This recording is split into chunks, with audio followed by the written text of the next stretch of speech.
Welcome back to Take Action News, everybody. David Shuster here. That music means it is time for Daniel Marins and How It Should Be. Daniel, take it away. What do you got? Well, David, this week it is all about Bush.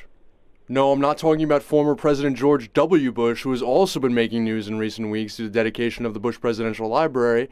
I'm talking about Bush, B-U-S-C-H, as in Elizabeth Colbert Bush, the Democratic nominee for South Carolina's 1st District, who is running in a special election this Tuesday, May 7th, against former governor of South Carolina, Mark Sanford. We've been covering that race, David, very closely on Take Action News, but of course, we've mostly been focusing on the fact that Mark Sanford has been self-destructing. His odd tendency to lack judgment in the cases of his relationships with women and the affair that ended his marriage and his governorship, but also his willingness to talk to a cardboard cutout of Nancy Pelosi, has made him the object of mockery and, in fact, really has given Elizabeth Colbert Bush the upper hand in this race. She now leads, according to the public policy polling, by 9 points.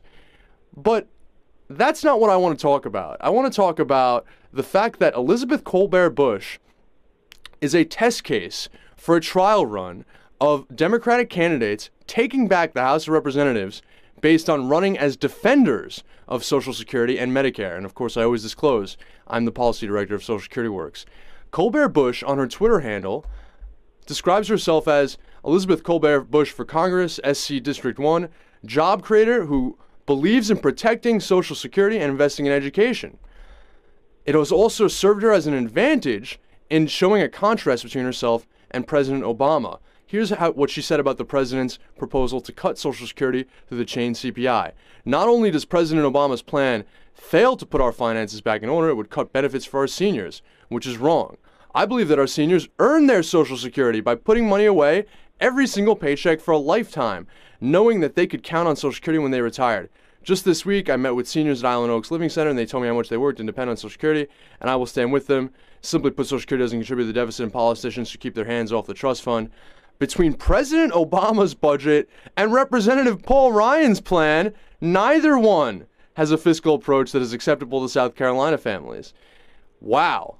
She essentially put President Obama in the same league as Congressman Paul Ryan.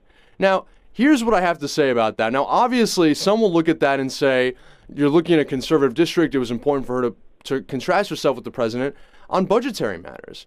But the fact of the matter is, this stuff plays well in rural swing districts. An AARP poll of Americans over the age of 50, who, keep in mind, are more likely to vote in midterm elections, showed that 70% of South Carolinians over the age of 50 are opposed to the chain CPI that would cut Social Security, cuts that would deepen more and more over time, including 73% of Republicans. And David, it's no surprise because South Carolina's concentration, like many poorer, older, less educated southern states of Social Security beneficiaries, is extremely high. And in the 1st District alone, back in, in 2009, 2010, those were the latest numbers that we had available. The percentage of residents receiving Social Security benefits was 19.1%. That's certainly higher than the national average, and it brought in something like $2 billion in benefits on an annual basis. So, David, what are the practical implications of this aside from just running on this? Well, right now, Democrats are actually in position to run as people of the party that cut Social Security. The president proposed this in his budget, and we know that House Democrats, if they do vote along with it, they'll get blamed for it. If they don't, they might still get blamed for it as well. But they're in a tough position. They want to end the sequester. They want to stop these cuts for Meals on Wheels and cancer treatment and Head Start and everything like that. How do they do that without a grand bargain to replace the budget, the sequester? Well, my answer is, unlike some people who think that we need this grand bargain right away to do this, what we've seen is a willingness on the part of Republicans to do things piecemeal. And so if it was the case of flight delays, they're willing to act very quickly. Now, they have not shown as much urgency on the case of cancer patients and things like that, but there are many Republican congressmen that are concerned about that for the same reason they're concerned about Social Security. They care about the folks in their district, and they're far less ideological than they seem when they're on TV. So I say, roll things back piecemeal in terms of the most urgent cuts, and then run as defenders of Social Security and Medicare in 2014, take back the House, and you won't have to deal with all these showdowns and all this blackmail. That's how it should be. Daniel, great stuff. Democrats ought to take back the House, and I think they have the golden opportunity. And look, I think it's all about courage in electoral politics. If you show courage and you can bring people to your side, and I